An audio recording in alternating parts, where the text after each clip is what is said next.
नमस्कार दोस्तों, शुरू करते हैं आज की क्लास बिना देरी किए हुए। क्वेश्चन नंबर 1 देखते हैं।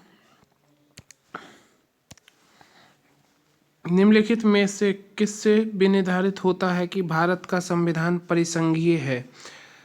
इसमें परिसंघीय शब्द का यूज हुआ है। परिसंघीय शब्द, अब परिसंघीय शब्द का प्रयोग जो है यहाँ पर हमारा शक्तियों के वितरण से होता है। ठीक,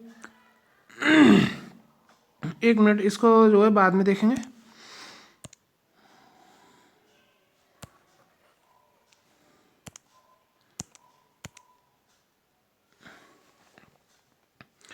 संविधान लिखित एवं अनम्य है। ऑप्शन नंबर 1 देखते हैं कि सही होगा। नहीं, संविधान लिखित एवं अनम्य है। अब इसमें जैसे लिखित है तो इससे संघवाद तय नहीं होता है कि संविधान जो है हमारा लिखित है तो इससे संघवाद तय हो जाए, लेकिन ऐसा नहीं है। इससे संघवाद तय नहीं होता है, लचीलापन भी नहीं होता है। इससे लिखित और अनम्य है, इससे हमें पता चलता है कि संविधान परिस्थिति के हिसाब से कितना परिवर्तनशील है। मतलब अनम्य है, लिखित है, और लेकिन जो है परिस्थिति पढ़ने पर ये हिसाब से कितना परिवर्तनशील हो सकता है। इसमें जो ये संविधान शब्द है, इसका मतलब संस्थात्मक प्रणाली, इसका जो है सीधा सा मतलब संस्थात्मक प्रणाली से कहीं कहीं इसका मतलब परिसंघीय भी होता है। ठीक है, ये जो है एक संविधान लिखित एवं अनम्य है, यह जो है क्या है, एक संविधान की एक विशेषता है। क्या ये विशेषता? यह एक विशेषता है संविधान की। न्याय मतलब ये एक तरीके से गलत हो जाएगा। देखते हैं दूसरे, क्योंकि ये विशेषता है संविधान की, यह जो है परिसंघवाद इससे तय नहीं होता है। ठीक है, न्यायपालिका स्वतंत्र है। अब न्यायपालिका स्वतंत्र है, अब न्यायपालिका में जो है संविधान का जो है परिसंघवाद भी न्यायपालिका से तय नहीं होता है। ऑप्शन नंबर 3 की तरफ चलते हैं, सी की तरफ। अविशिष्ट शक्तियां केंद्र में निहित होना, अभी केंद्र में मौजूद करने की विशेषता है। ये जो है अविशिष्ट शक्ति केंद्र में निहित है, जो मतलब यह जो है केंद्र में शक्तियों को निहित करने की एक विशेषता है। यह भी जो है एक विशेषता हो जाएगी एक तरीके से संविधान की, जो केंद्र में शक्तियों को निहित करता है। ठीक है, ऑप्शन नंबर 4 की तरफ बढ़ते हैं। अब ऑप्शन नंबर 4 में हम एक चीज देखेंगे, 20 शक्तियों का वितरण। अब शक्तियों का वितरण, ये जो परिसंघवाद शब्द जो आया है यहाँ पर हमारा, जो परिसंघीय शब्द, इसका सीधा सा मतलब जो है राष्ट्र में शक्तियों के वितरण से होता है। ठीक है, अब मान लेते जैसे वितरण तभी हो पाएगा जब संविधान लिखित होगा। तो ये संविधान जो लिखित है, यह विशेषता है संविधान की। शक्तियों के वितरण हम कैसे करेंगे? ऐसे थोड़ी ना किसी को भी कोई भी शक्ति दे दी जाएगी। तो इसका जो है एक लिखित प्रूफ भी होना चाहिए। तो जो है संविधान हमारा लिखित है, यह एक इसकी विशेषता है, लिखित है, यह विशेषता हो गई इसकी। अब मान लो संविधान में जो बातें लिखी हुई हैं उन्हीं पर झगड़ा हो जाए, तो उसके लिए जो है न्यायपालिका की व्यवस्था की गई है कि मतलब संविधान में हमने बातें लिख तो दी, लेकिन अगर कोई व्यक्ति इन बातों को नहीं मानता है और उन बातों पर ही झगड़ा हो जाए, तो उसके लिए हम जो है न्यायपालिका की व्यवस्था करते हैं अपने यहाँ पर। तो इसमें जो है देखा जाएगा कि जो है ऑप्शन नंबर डी बिल्कुल सही हो जाएगा। बढ़ते नेक्स्ट क्वेश्चन की तरफ। अब शक्तियों का वितरण, एक चीज और देखते हैं हम इसमें।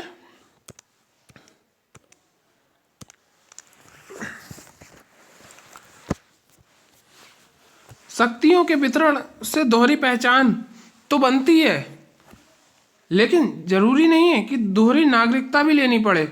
मतलब हम जैसे मानते हैं शक्तियों का वितरण जैसे राज्यों के बीच होता है, देश का पूरा एक कानून होता है और राज्यों का अलग अलग होता है, तो मतलब राज्यों के लिए अलग अलग जो है शक्तियों का प्रावधान तो है, लेकिन पूरे देश के लिए नागरिकता एक ही रहेगी। ऐसा नहीं है कि उत्तर प्रदेश वालों को उत्तर प्रदेशी भारतीय बोला जाएगा और जो है बोला तो जाएगा, जैसे झारखंडी को झारखंडी भारतीय बोला जाएगा, लेकिन वो होगा भारतीय। उसके लिए भारत की नागरिकता जरूरी है, ना कि झारखंड की नागरिकता अलग लेनी पड़ेगी और क्या कहते हैं उत्तर प्रदेश की नागरिकता अलग, बिहार की अलग। ऐसे आपको जो है अलग अलग नागरिकता लेने की जरूरत नहीं है। अब शक्तियों का वितरण होता किस प्रकार है? शक्तियों का वितरण 3 प्रकार से होता है।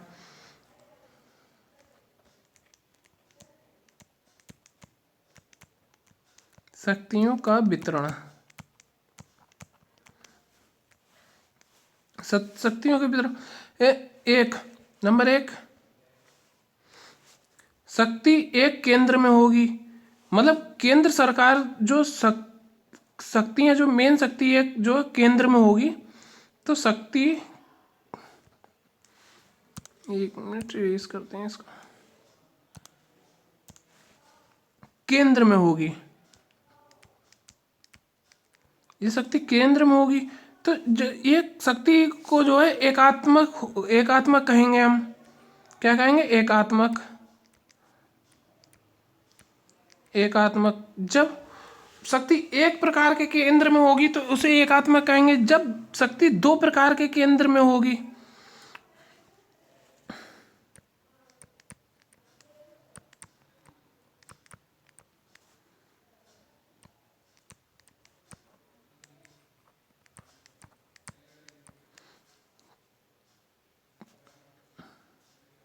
दो प्रकार के केंद्र में होगी तो उसे कहेंगे संस्थात्मक।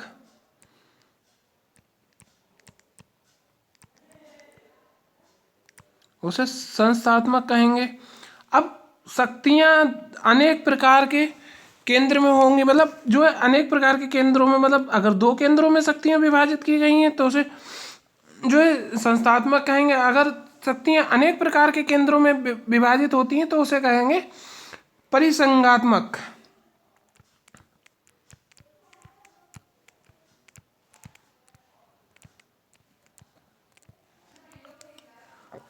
परिसंघात्मक, अनेक प्रकार।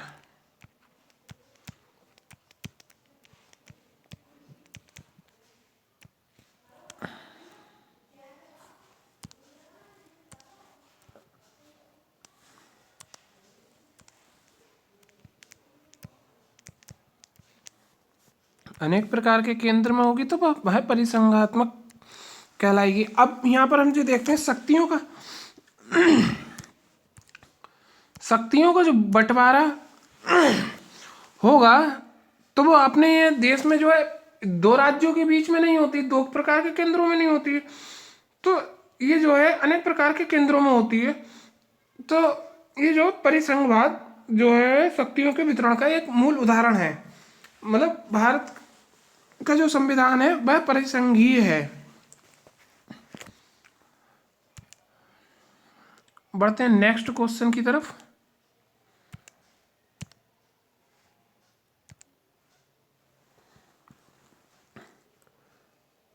निम्नलिखित में से कौन सी भारतीय संघ राज्य एक कहाँ गया?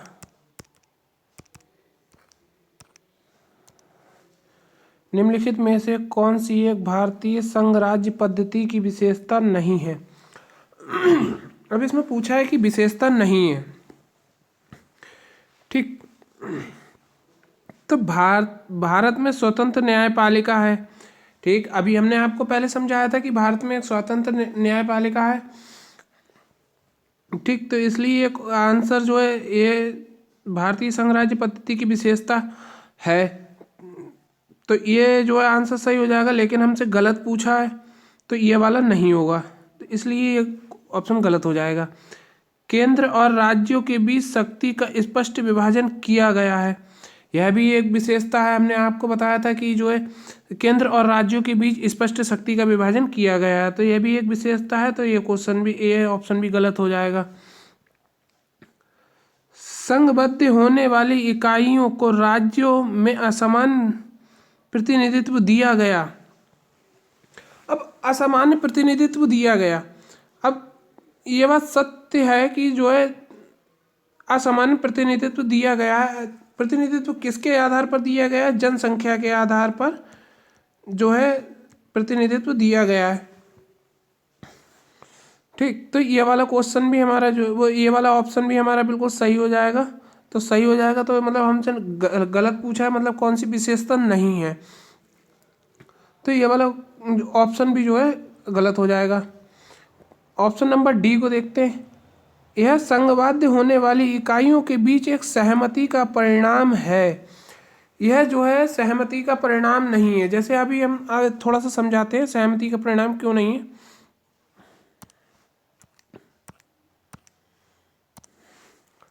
जैसे संघबाध्य शासन संस्थात्मक शासन प्रणाली,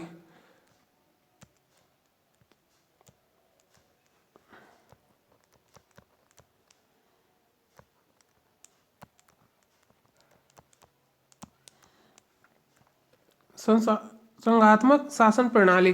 अब संघात्मक शासन प्रणाली जो है, जैसे इसमें एक अमेरिका का उदाहरण लेते हैं। अमेरिका एक कमिंग टूगेदर फेडरेशन का हिस्सा है। मतलब इसमें जो है राज्य आते हैं, वो मिलकर एक संघ बनाते हैं। तो आओ मिलकर हम बनाएं वो वाला हिसाब हो गया यहाँ पर। तो ये इसमें जो है समझौता, मतलब अलग अलग राज्यों के बीच में एक समझौता करके करके एक जो फेडरेशन बनाया जाता है, वो कमिंग टूगेदर फेडरेशन होता है, संघवाद शासन प्रणाली। ये जो है समझौते का प्रतीक होती है। यूएसए यूएसए किसका उदाहरण है? कमिंग टूगेदर फेडरेशन का।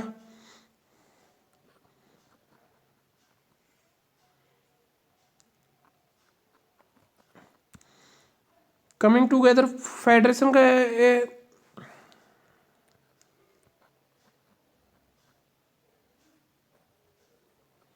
Coming together federation.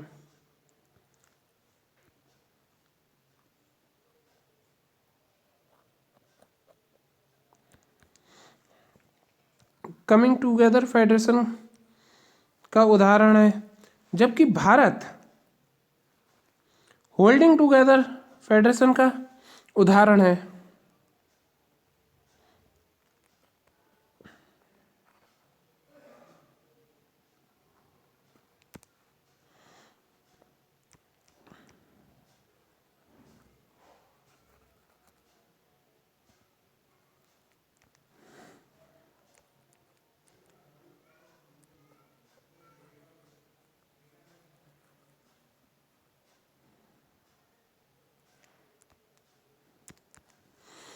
भारत जो है कमिंग टुगेदर, वो होल्डिंग टुगेदर फेडरेशन का उदाहरण है। जबकि यूएसए में जो है अलग अलग संघ जो है अपनी थोड़ी थोड़ी शक्तियों को एक जगह पर एकत्र करके एक समझौता करते हैं कि समझौता करके एक संघात्मक शासन प्रणाली बनाते हैं। तो ये होल्डिंग टुगेदर, इसमें मतलब जब चाहे समझौता टूटा तो राज्य टूट गए। लेकिन भारत में ऐसा नहीं है। भारत में कोई भी राज्य भारत से टूटकर अलग नहीं हो सकता। जैसे राजस्थान चाहे तो भारत से टूट के अलग होना चाहे नहीं हो सकता। तो इसलिए जो है, एक मिनट पीछे क्वेश्चन की तरफ चलते हैं। तो इसमें जो यह संघबाध्य होने वाली इकाइयों के बीच एक सहमति का परिणाम है, तो ये सहमति का परिणाम नहीं है, ये जो है संविधान के हिसाब से लिखा हुआ परिणाम है। इसमें कोई बदलाव नहीं कर सकता, मतलब ये टूट के बिखर के अलग नहीं हो सकता। चलते नेक्स्ट क्वेश्चन की तरफ। संसदीय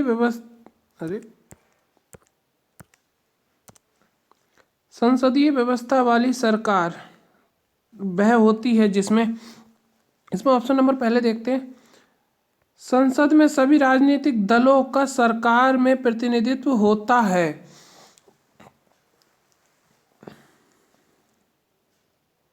यह क्वेश्चन जो है आपकी जानकारी की चेक करने के लिए पूछा गया है।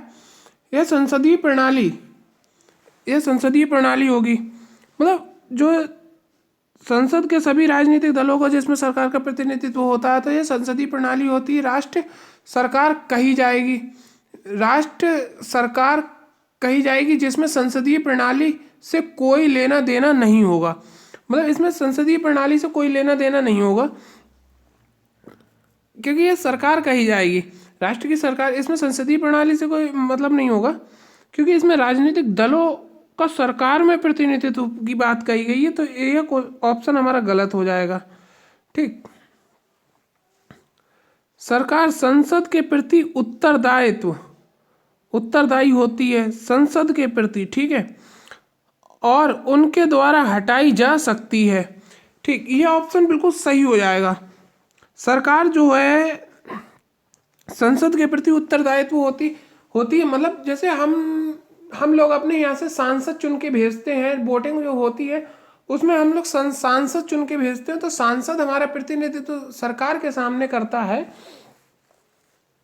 और सरकार को, सांसद को जवाब देना पड़ता है, ना कि सीधे पब्लिक को। और उनके द्वारा हटाई जा सकती है। ठीक है, हटाई जा सकती है। क्या अब हटाने का क्या प्रोसीजर होता है? संसद के द्वारा यह सरकार हटाई जा सकती है अविश्वास प्रस्ताव लाकर।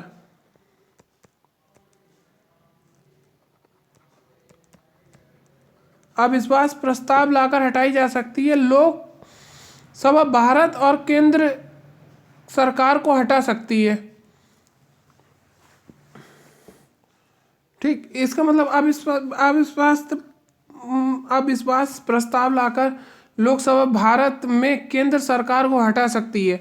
मतलब केंद्र के जो जैसे प्रधानमंत्री वगैरह होते हैं लोकसभा के, तो उनको जो है अविश्वास प्रस्ताव लाकर हटा सकती है भारत की सरकार को। ठीक, अब नेक्स्ट दूसरे ऑप्शन की तरफ चलते हैं। एक ऑप्शन हमारा बिल्कुल राइट हो जाएगा, आगे भी देख लेते हैं। सरकार लोगों के द्वारा निर्वाचित होती है। अब इसमें हमारा यही ऑप्शन गलत हो गया, क्योंकि हम लोग अपने यहाँ से सरकार को नहीं चुनते हैं, अपने यहाँ के सांसद को चुनते हैं। और उनके द्वारा हटाई जा सकती है, नहीं हटाई जा सकती, क्योंकि लोगों के द्वारा नहीं, सांसदों के द्वारा हटाई जा सकती है अविश्वास प्रस्ताव लाकर, क्योंकि सरकार को कौन चुनता है? सांसद। सरकार संसद के द्वारा चुनी जाती है, ठीक है, किंतु निर्धारित समय सीमा पूर्ण होने से पूर्व नहीं हटाई जा सकती। अब यह बात तो यहाँ पर सही है कि सरकार संसद के द्वारा चुनी जाती है, लेकिन ये यहाँ पर यह बात गलत हो गई, निर्धारित समय सीमा पूर्ण होने से पूर्व नहीं हटाई जा सकती। जबकि सरकार, अभी हमने यह बताया था कि उनके द्वारा हटाई जा सकती है, मतलब सांसदों के द्वारा हटाई जा सकती है। इसका प्रोसीजर होता है अविश्वास प्रस्ताव लाकर, जो जैसे अब इसको हटाने का कैसे क्या होता है?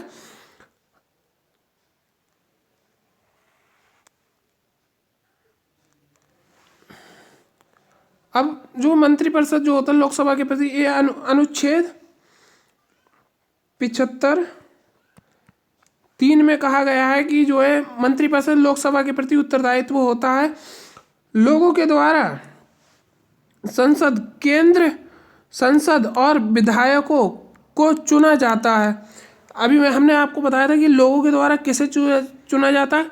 सांसदों को और विधायकों को चुना जाता है, और लोगों को मिलकर सरकार बनाते हैं।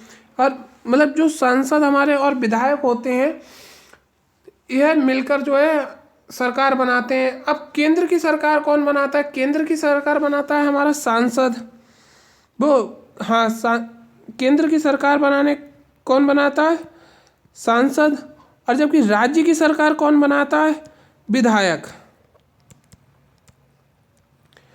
ठीक, जो सीएम होता है, सीएम का चुनाव जो होता है वो विधायकों के आधार पर होता है। जो केंद्र में जो सरकार होती है, जैसे पीएम वगैरह होते हैं, प्राइम मिनिस्टर वगैरह, उनको जो नियुक्त किया जाता है वो सांसदों के द्वारा किया जाता है। बढ़ते हैं नेक्स्ट क्वेश्चन की तरफ।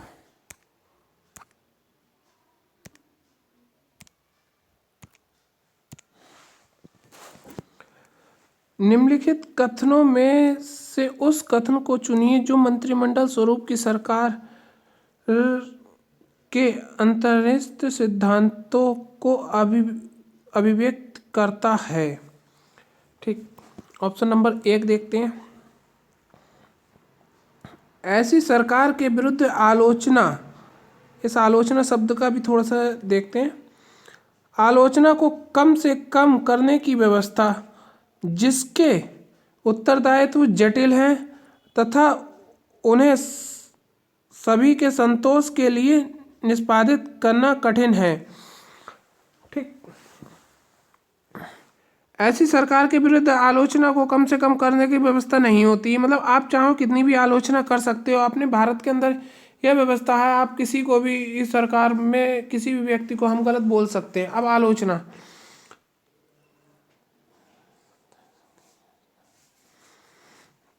अब यहाँ पर गलत क्यों होगा?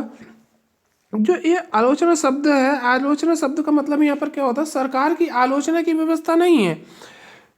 ऐसी सरकार के विरुद्ध आलोचना को कम करने, आलोचना की व्यवस्था नहीं है। सरकार और सत्ता की शक्तियों की व्यवस्था है।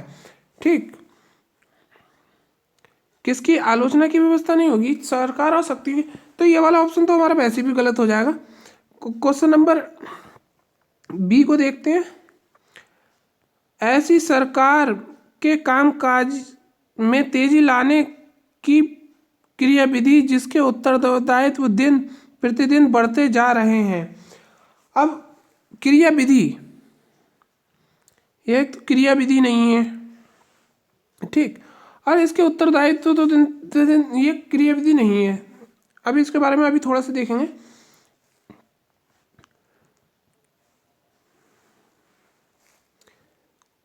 ऑप्शन नंबर सी को देखते हैं। बी तो हमारा गलत हो जाएगा। सरकार के जनता के प्रति सामूहिक उत्तरदायित्व को सुनिश्चित करने के लिए संसदीय लोकतंत्र की एक क्रियाविधि है। ठीक, ये बात बिल्कुल सही अगर समझा जाए ठीक से तो देखो, इसमें हम जब देखेंगे सरकार के जनता के प्रति सामूहिक उत्तरदायित्व को सुनिश्चित करने के लिए, जनता के प्रति सामूहिक उत्तरदायित्व को सुनिश्चित करने के लिए संसदीय लोकतंत्र की एक क्रियाविधि है। मतलब जो हमने अभी आपको क्या बताया था कि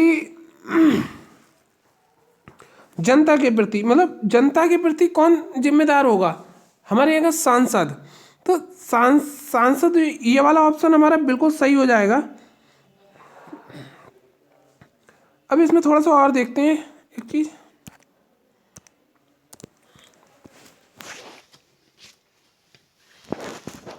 मंत्रिमंडल स्वरूप की सरकार, जो मंत्रिमंडल स्वरूप की सरकार होती, लोकतंत्र, ये प्रत्यक्ष होती, प्रतिनिधित्व होती है। तो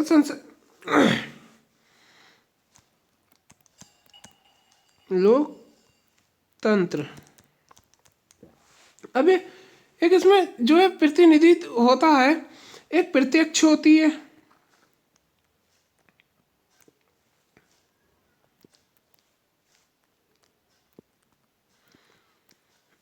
प्रत्यक्ष। एक मिनट, यहाँ पर आ नहीं पाएगा, थोड़ा सा क्वेश्चन की तरफ ही चलते हैं, यहीं से समझते हैं।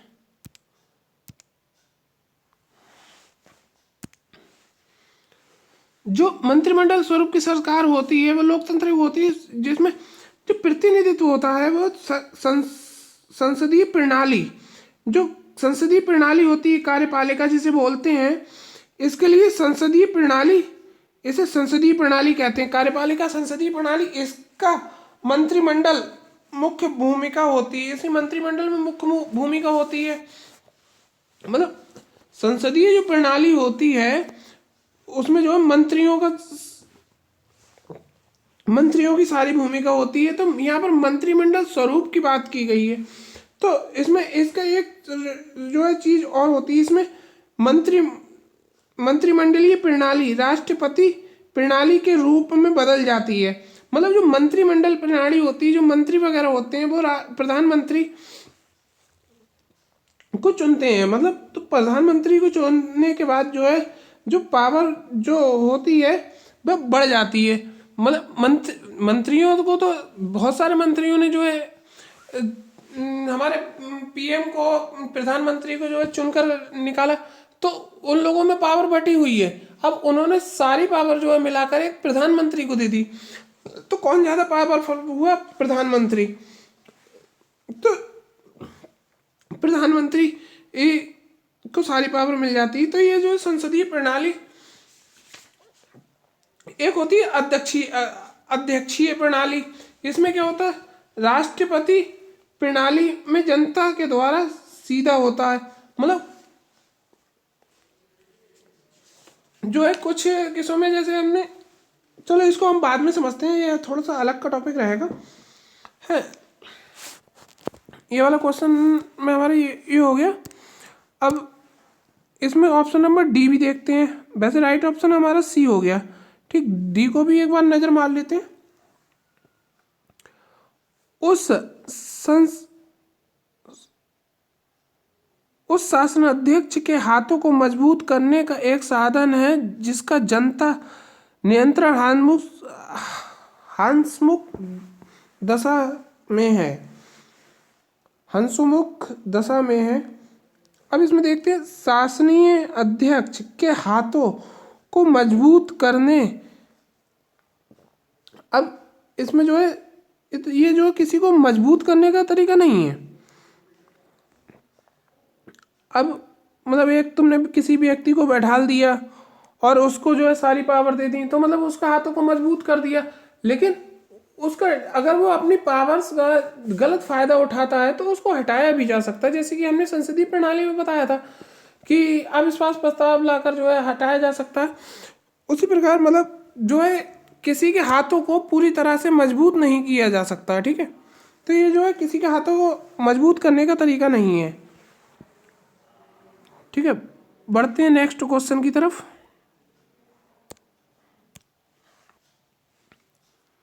संसदीय लोकतंत्र वह है। अब संसदीय लोकतंत्र क्या? सबसे पहले तो हम लोकतंत्र ही देखते हैं। इसमें लोकतंत्र क्या है? लोकतंत्र क्या? सीधे जनता का शासन। लोकतंत्र यानी कि सीधे जनता का शासन, व्यवहार में बहुमत का शासन।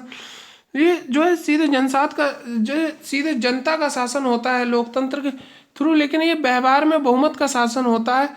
संसद में इसे कार्यपालिका के सम्मुख उत्तरदायित्व के रूप में सुनिश्चित किया जाता है। मतलब संसद में जो कार्यपालिका के रूप में इसे सभी उत्तरदायित्व के प्रति सुनिश्चित किया जाता है, ठीक। लोकतंत्र जो होता है। अब ऑप्शन नंबर 1 देखते हैं। जन सहभागिता और अपरांत वर्ग के शासन के बीच संतुलन होता है। अब इसमें देखते हैं संतुलन। जो संतुलन है ये, जबकि लोकतंत्र संतुलन लाने की व्यवस्था नहीं है, ठीक। संतुलन के रूप में बताया गया है, यह सही नहीं है। मतलब संतुलन लाने की व्यवस्था नहीं है, वह सरकार के प्रति एक प्रणाली के रूप में जनता का शासन है। मतलब ये इसमें जो है संतुलन नाम जो दिया गया है ये सही नहीं है, संतुलन के रूप में बताया। तो इस वजह से ये क्वेश्चन, वो ऑप्शन हमारा ए गलत हो जाएगा, ठीक है। अब इसमें एक चीज और देखते हैं। हाँ, एक नेक्स्ट ऑप्शन पढ़ते हैं। सरकार जनता के प्रति नहीं बल्कि निर्वाचित प्रतिनिधि के प्रति उत्तरदायी होती है। अब सरकार जवाब किसे देगी? अभी तो हम बात करते चले आ रहे हैं। सरकार जनता के प्रति नहीं बल्कि निर्वाचित प्रतिनिधियों के प्रति उत्तरदायित्व होती है। मतलब जिसने उन्हें निर्वाचित किया है उसको वो उत्तर देगी। सरकार जो है हमारे सांसद को उत्तर देगी, ना कि जनता को, ठीक। तो इस हिसाब से ये क्वेश्चन बिल्कुल सही हो जाएगा, वो ये ऑप्शन बिल्कुल सही हो जाएगा। थर्ड ऑप्शन भी देख लेते हैं, सही हुआ है ये भी, क्योंकि इसमें जो है 2 और 3 दे रखा है, केवल 2 दे ही नहीं रखा है, केवल 2 भी है। संसद को अपने निर्वाचकों की ओर से विचार और कार्य करने का उत्तरदायित्व प्रयोजित किया जाता है। ठीक है, ये भी सही हो जाएगा। कैसे सही हो जाएगा? संसदों को अपने निर्वाचकों की ओर से, ठीक समझते रहे ना, संसद को अपने निर्वाचकों की ओर से विचारों और कार्य करने का उत्तरदायित्व प्रतियोजित किया जाता है। तो इसका राइट आंसर हो जाएगा 2 और 3। ठीक,